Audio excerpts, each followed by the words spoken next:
हरियाणा में बैंक घोटाले की जांच अब सीबीआई के हवाले। सरकार ने बैंकों से पैसा वापस लेने के बाद की सीबीआई जांच की सिफारिश। आईडीएफसी बैंक में हुआ था 590 करोड़ रुपए का घोटाला। कोटक महिंद्रा बैंक घोटाले मामले में सरकार के एक्शन के बाद बैंकों ने लौटाए पैसे। कोटक महिंद्रा बैंक ने 127 करोड़ रुपए लौटाए। बैंक ने भी 25 करोड़ रुपए किए वापस। पंचकुला नगर निगम की एफडी के पैसों के साथ हुआ था फ्रॉड। आज भिवानी के दौरे पर मुख्यमंत्री नायब सैनी कुछ देर में तो शाम को देंगे 107 करोड़ रुपए की विकास परियोजनाओं की सौगात। कई योजनाओं का करेंगे उद्घाटन और शिलान्यास।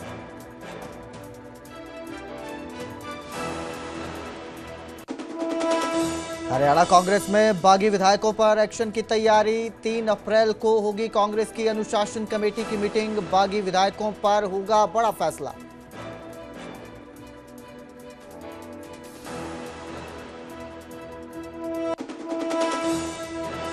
यमुनानगर में पूर्व विधायक दिलबाग सिंह की फैक्ट्री पर ताबड़तोड़ फायरिंग। 8-10 राउंड फायरिंग कर 2 बदमाश फरार। पुलिस ने शुरू की मामले की जांच।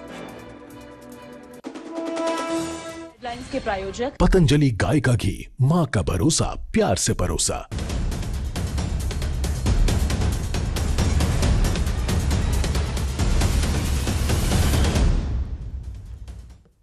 नमस्कार, स्वागत है न्यूज 18 पंजाब हरियाणा में। मैं आपके साथ कुलदीप भारद्वाज। हरियाणा प्राइम की शुरुआत करेंगे बैंक घोटालों के साथ, जिससे जुड़ी बड़ी खबर सामने आ रही है। सरकार ने बैंक घोटाले की सीबीआई जांच की सिफारिश की है और अब सीबीआई 590 करोड़ रुपए के बैंक घोटाले की जांच करेगी। आईडीएफसी बैंक में 590 करोड़ रुपए के घोटाले का यह मामला सामने आया था और जिसके बाद सरकार की तरफ से यह साफ किया गया था कि यह सारा पैसा जो है वापस आ चुका है। लेकिन अब इस घोटाले की जांच जो है वो सीबीआई करेगी। कोटक महिंद्रा बैंक में भी 160 करोड़ रुपए का घोटाला सामने आया है, जिसके बाद बैंक में इस तरह से जो घोटाले सामने आ रहे हैं, सरकार सख्त नजर आ रही है। और अब जिस तरह से सरकारी विभागों के साथ फ्रॉड हुआ है, अब हरियाणा सरकार इसकी जांच सीबीआई को सौंपेगी, इसकी सिफारिश कर रही है। तो अब इसकी जांच जो है सीबीआई को सौंपी जाएगी। मेरे सहयोगी अंकित दुदानी इस खबर पर ज्यादा जानकारी के साथ हमारे साथ जुड़े हैं। जी अंकित, एक घोटाला आया पहले 590 करोड़ रुपए का, उसके बाद फिर सरकारी विभाग के साथ घोटाला होता है। कोटक महिंद्रा बैंक के साथ 160 करोड़ रुपए का फिर से आता है और अब सरकार जो है सख्त नजर आ रही है। इस पे सीबीआई जांच की बात की जा रही है, क्या कहेंगे इसको लेकर?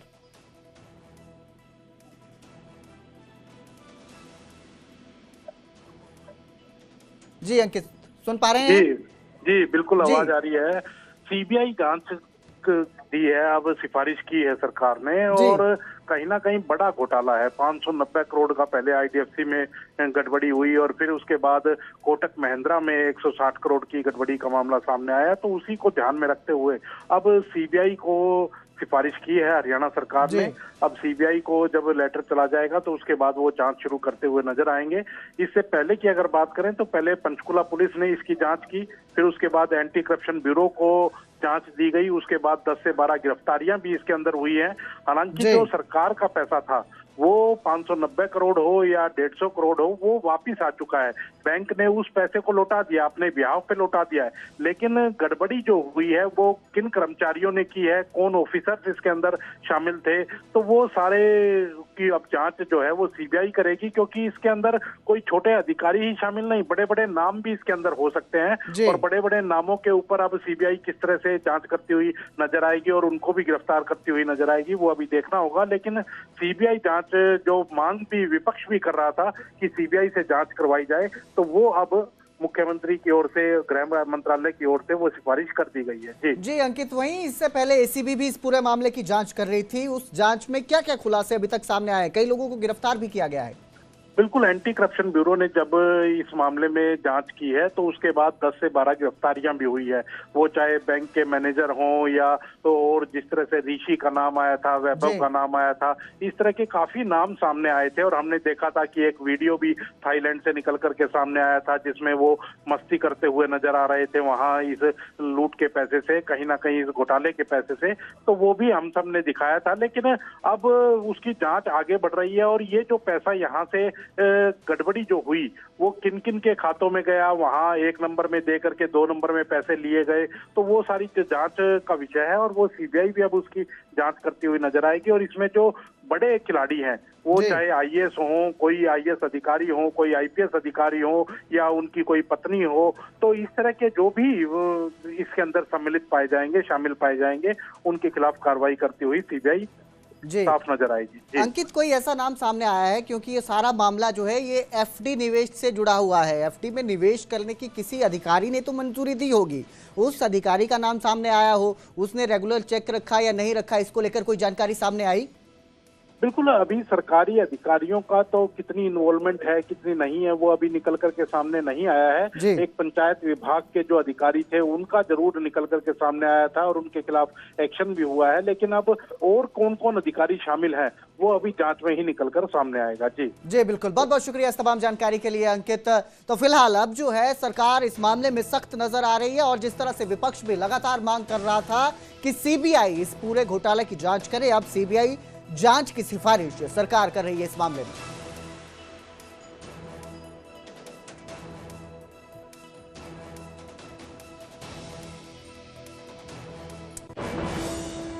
तो वहीं कोटक महिंद्रा बैंक में भी 160 करोड़ रुपए का जो है घोटाला नजर आया था और इस मामले में बड़ा एक्शन नजर आया है। सरकार के एक्शन के बाद बैंकों ने पैसे लौटा दिए हैं। कोटक महिंद्रा बैंक से 127 करोड़ रुपए की राशि वापस आई है। वहीं एयू स्मॉल फाइनेंस बैंक जो थे उनसे भी 25 करोड़ रुपए की राशि वापस आई है।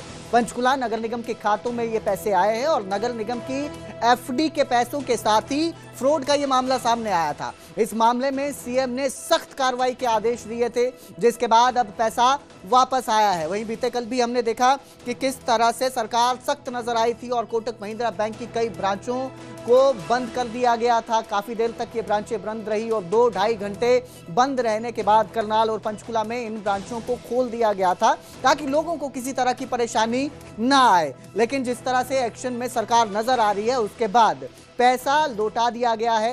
कोटक महिंद्रा बैंक से भी 127 करोड़ रुपए की राशि वापस आई है। वहीं एयू स्मॉल फाइनेंस जो बैंक थे उनसे भी 25 करोड़ रुपए की राशि वापस आ चुकी है।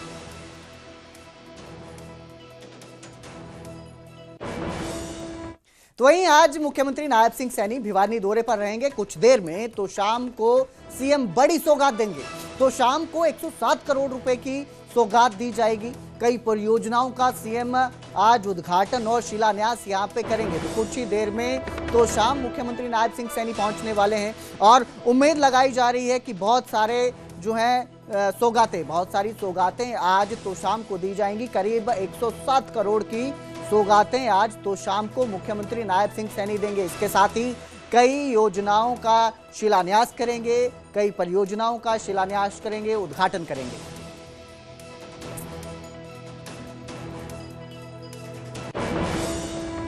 तो वहीं क्रॉस वोटिंग करने वाले विधायकों पर भी एक्शन होगा। कांग्रेस की अनुशासन कमेटी अब फैसला लेगी।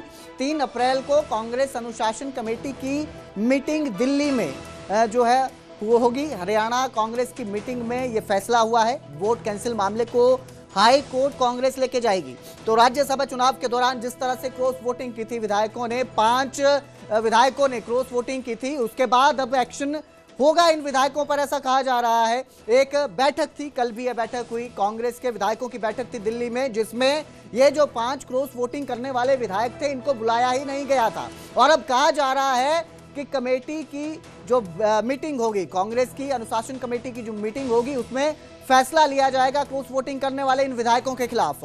दिल्ली में हरियाणा कांग्रेस की मीटिंग में यह फैसला हुआ। वोट कैंसिल मामले को हाई कोर्ट लेकर जाया जाएगा। कांग्रेस निर्वाचन अधिकारी के खिलाफ इलेक्शन कमीशन को शिकायत देगी। आपको बता दें कि राज्यसभा चुनाव के बाद से कांग्रेस के अंदर अंदरूनी घमासान मचा हुआ है, क्योंकि एक तरफ जो है क्रॉस वोटिंग का मामला सामने आया, कांग्रेस के विधायकों ने क्रॉस वोट किया, वहीं 4 वोट जो हैं वो कैंसिल हो गए थे, रद्द कर दिए गए थे।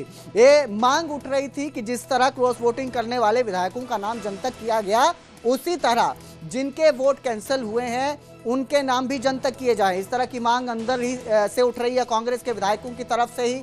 और अनुशासनात्मक कार्यवाही, एक्शन देखने को मिलना चाहिए। जिस तरह से क्रॉस वोटिंग हुई है, गद्दार विधायकों के खिलाफ एक्शन होना चाहिए, ये भी कई विधायकों की मांग है कांग्रेस के अंदर ही निष्कासित किया जाना चाहिए उन्हें पार्टी से, और इसी को लेकर एक बैठक होती है। कल दिल्ली में यह बैठक थी जिसकी अध्यक्षता पूर्व मुख्यमंत्री भूपेंद्र हुड्डा ने की, और इसी के दौरान यह फैसला लिया गया कि 3 तारीख को अप्रैल को एक्शन लिया जाएगा। इसको लेकर जो है मीटिंग की जाएगी। जो जो मंडियां हैं वहां जाएं और किसानों के साथ खड़े हों, उनकी आवाज उठाएं, जहाँ की जाति दिखे वो वहां पर उठाएं। दूसरा, उन्होंने ये फैसला किया है कि हम ये मई के महीने से हर जगह उस पर मीटिंग करेंगे पार्टी की। और तीसरा, जो राज्यसभा के चुनाव हुआ था उसमें करमवीर जी ने सबका धन्यवाद किया है कि बड़ी बहादुरी से हमारे साथियों ने वो किया है, और इलेक्शन कमीशन को शिकायत लिख के भेज रहे हैं कि जो आरओ था उसने जो हमारी वोट जबरदस्ती वैलिड वोटों को इनवैलिड किया। शुरुआत में नहीं हुई थी, उनकी वोट डल चुकी थी। उसके बाद कई घंटे के बाद उन्होंने इस बात का एतराज किया। असूल ये होता है जब वोट डालें, जब किसी को एतराज हो तो उसी टाइम एतराज करना पड़ता है।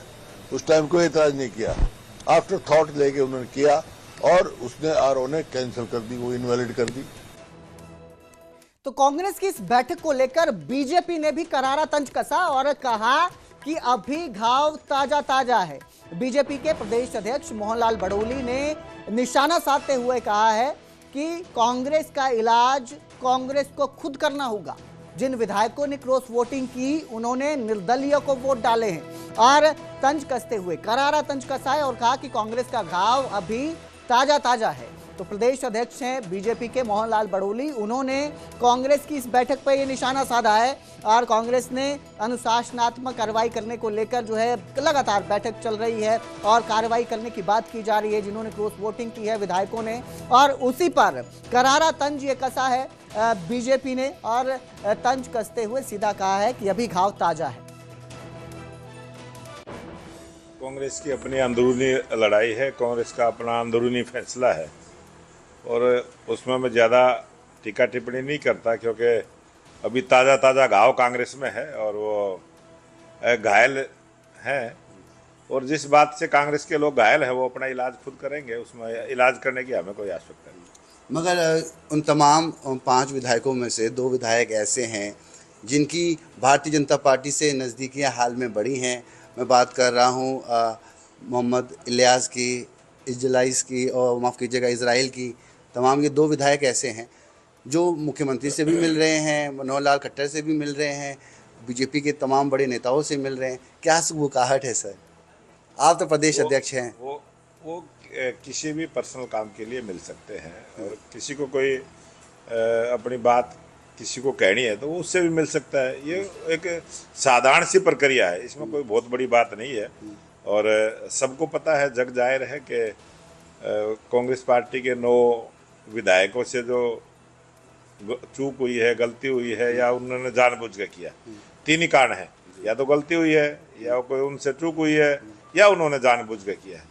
तो उनका पर्सन है, उन्हीं का वो वही खुद जवाब देंगे। और निर्दलीय उम्मीदवार को वोट दिया है। चौथा कारण ये नहीं है सर कि बीजेपी से नजदीकियां ज्यादा है? बीजेपी से कोई वोट नहीं दिया है उन्होंने, बीजेपी ने कोई वोट उनसे मांगा नहीं है, निर्दलीय प्रत्याशी ने वोट मांगा है, और जो चुनाव लड़ता है उसका अधिकार है वो सबसे वोट मांगे। निर्दलीय प्रत्याशी ने वोट मांगा, उन्होंने निर्दलीय प्रत्याशी को दिया है। ये साधारण सी प्रक्रिया है, इसमें अगर किसी को दर्द है तो फिर दर्द है। और अब जिक्र करेंगे यमुनानगर का, जहां पूर्व विधायक की फैक्ट्री पर फायरिंग की वारदात सामने आई। दिलबाग सिंह की फैक्ट्री पर फायरिंग कर बदमाश फरार हो गए। 2 बदमाशों ने इस वारदात को अंजाम दिया। पहले भी पूर्व विधायक पर हमला हो चुका है, पूर्व विधायक के भाई पर भी गैंगस्टरों ने फायरिंग करवाई थी, और अब उनकी फैक्ट्री के बाहर गोलियां चलाई जाती हैं, फायरिंग की जाती है, और फायरिंग करने के बाद बदमाश फरार हो जाते हैं। बड़ी खबर आपको दे रहे हैं इस वक्त की, यमुनानगर के पूर्व विधायक की फैक्ट्री पर फायरिंग करते हैं। दिलबाग सिंह की फैक्ट्री पर यह फायरिंग होती है, और फायरिंग करने के बाद बदमाश मौके से फरार हो जाते हैं। जानकारी के मुताबिक 2 बदमाशों ने वारदात को अंजाम दिया है। मेरे सहयोगी परवेज खान इस खबर पर ज्यादा जानकारी के साथ जुड़े हैं। जी परवेज, एक फायरिंग की वारदात होती है पूर्व विधायक की फैक्ट्री के बाहर, और खबर है कि पहले भी उन पर हमला हो चुका है। क्या एक्शन इस पर देखने को मिल रहा है पुलिस की तरफ से? बिल्कुल, मैं आपको बताना चाहूँगा कि रात करीब 10 बजे का ये वाक़या था, जब पूर्व विधायक दिलबाग सिंह, जो इनेलो से विधायक भी रहे हैं, और उनकी जो फैक्ट्री थी, प्लाईवुड फैक्ट्री, उन पर जो है अंधाधुंध फायरिंग की जाती है। 2 बदमाश जो है, नकाबपोश बदमाश फायरिंग कर मौके से फरार हो जाते हैं। बताया जा रहा है कि 8 से 10 राउंड जो फायरिंग जो है वो गेट पर की गई है, और गेट से चीर कर जो है वो ट्रक पर जाकर लगी है। तो आप समझ सकते हैं कि यमुनानगर में जो है, जो क्राइम की जो घटनाएं हैं उनमें लगातार इजाफा हो रहा है, और जो बदमाश है वो उसको कोई नहीं है। फिलहाल जो है पुलिस जो है, तमाम जो सैनिक हैं, एसपी कमलदीप गोयल मौके पर पहुंचे थे। फिलहाल जो है 2 बदमाश थे, उन क्या नहीं लग पाया है। फिलहाल जो जेठलाना था परवेज, आपकी आवाज कट रही है। मैं आपसे गुजारिश करूंगा कि आप थोड़ा सिग्नल वाले जगह पर आकर बात करें। बिल्कुल कुलदीप, मैं आपको बताना चाहूंगा कि रात करीब 10 बजे का यह वाक़या है, जब पूर्व विधायक दिलबाग सिंह की जो फैक्ट्री थी, प्लाईवुड फैक्ट्री, उस पर जो है फायरिंग की जाती है, और 10 से 8 राउंड जो है इस पर फायरिंग की जाती है, और जो गेट पर जो निशाना बनाया था बदमाशों ने, उसको चीर कर जो है ट्रक पर जाकर जो है ये गोलियां लगी है, उसके निशान जो है शीशे जो है वो न्यूज़ 18 के पास एक्सक्लूसिव है। इसके अलावा जो पुलिस की जो तमाम टीमें हैं, सीआईए है, एसपी कमलदीप गोयल, वो घटनास्थल पर पहुंचते हैं। फिलहाल जो है दोनों बदमाशों का सुराग नहीं लग पाया है, और जो है पुलिस इस इन्वेस्टिगेशन जो है इस एंगल से भी करेगी कि कहीं जो है यह जो पूरा वाकया हुआ है, घटनाक्रम हुआ है, कहीं ये पार्टनरशिप को लेकर तो नहीं है। इन तमाम पहलुओं पर जो है क्या कोई फिरौती मांगी गई थी, इन तमाम पहलुओं की जो है पहले भी पूर्व विधायक जो दिलबाग सिंह है उन पर हमला हो चुका है, तो इस एंगल से जोड़कर किस तरह जांच की जा रही है? पहले जब हमला हुआ था तो क्या सामने आया था? कोई गैंगस्टर एंगल सामने आया था इसको लेकर? नहीं, फिलहाल की जो जांच जो आज से करीब 10 साल पहले जो है इस तरह की घटना सामने आई थी, वो जो वाकया था वो व्यापार से जुड़ा हुआ था, जिसमें जो है पुलिस ने भी खुलकर इस पर बयानबाजी नहीं की थी। लेकिन पुलिस जो है, पुलिस के लिए यह तफ्तीश करना एक विचार होगा कि जो पूरे वाक्य को है पिछले वाक्य से जोड़कर देखा जाए, पार्टनरशिप से जोड़कर देखा जाए, फिरौती से जोड़कर देखा जाए। इन तमाम एंगल्स पर जो है पुलिस इन्वेस्टिगेशन करेगी। लेकिन आपको बता दूं कि यमुनानगर में करीब 2 महीने बाद जो है इस तरह की घटनाएं सामने आई हैं। इससे पहले फायरिंग के बाद कोई एक्सटॉर्शन के लिए कॉल आई हो, कोई मैसेज आया हो, किसी तरह की चिट्ठी फेंकी गई हो? फिलहाल इस तरह का जो बयान है ना तो पुलिस की तरफ से आया है, ना ही पूर्व विधायक दिलबाग सिंह की तरफ से, और ना ही उसके जो प्लाईवुड फैक्ट्री है प्रबंधन, उसकी तरफ से आया है। फिलहाल जो है प्लाईवुड फैक्ट्री के जो संचालक की तरफ से जो है शिकायत दी गई है। पुलिस केस दर्ज कर विभिन्न पहलुओं की जांच कर रही है। जी बिल्कुल, बहुत बहुत शुक्रिया इस तमाम जानकारी के लिए परवेज।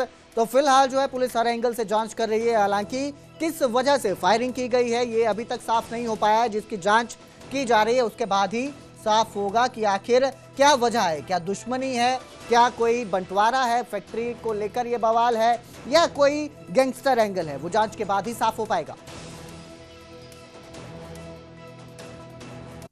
उधर गुरुग्राम में एलपीजी सिलेंडर की कालाबाजारी पर एक्शन देखने को मिला। पुलिस ने सिलेंडरों से भरे टेम्पो को पकड़ा है और इस टेम्पो से लगभग 64 सिलेंडर बरामद किए गए हैं। कालाबाजारी हो रही है। जिस तरह से एलपीजी संकट देखने को मिल रहा है, कई जगहों पर लाइनें लगी हुई हैं एलपीजी सिलेंडर को भरने के लिए। हालांकि बार बार सरकार की तरफ से ये कहा जा रहा है कि देश में पर्याप्त मात्रा में गैस उपलब्ध है, घबराने की जरूरत नहीं है। इसके बावजूद लोगों में जो डर का माहौल है उसके चलते पैनिक बाइंग की जा रही है और इसी का कुछ लोग फायदा उठा रहे हैं और इसी का फायदा उठाते हुए कालाबाजारी की जा रही है, जिस पर एक्शन देखने को मिलता है।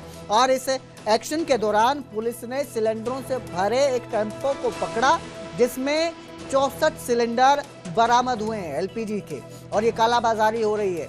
जिस तरह से संकट का समय चल रहा है, लोग इस संकट के समय में भी कालाबाजारी करने से बाज नहीं आ रहे। सिलेंडरों को ब्लैक में बेचा जा रहा है और इसी पर ये एक्शन नजर आया है।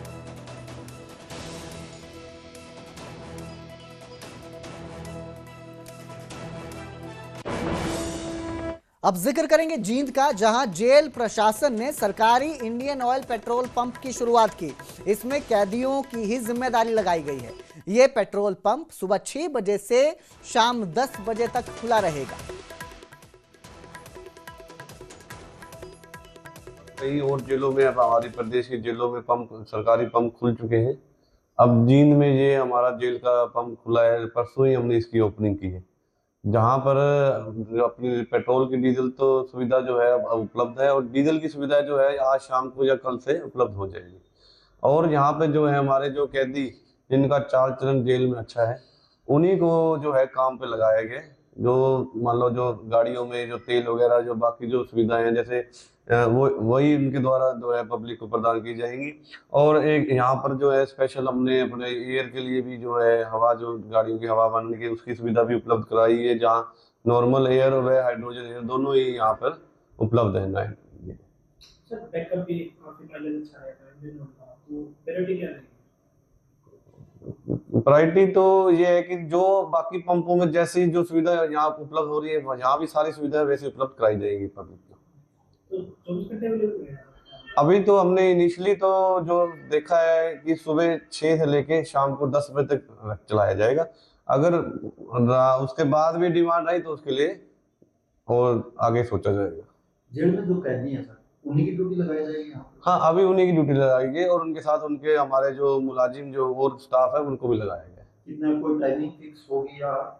जो हमारे कैदी हैं जो सुबह गिनती खुलने के बाद उनको जो है निकाला जाएगा, और जो लॉकअप का टाइम होता है उनको बंद किया जाएगा। उसके बाद जो हमारे जो कर्मचारी, जो हमारे जेल के कर्मचारी हैं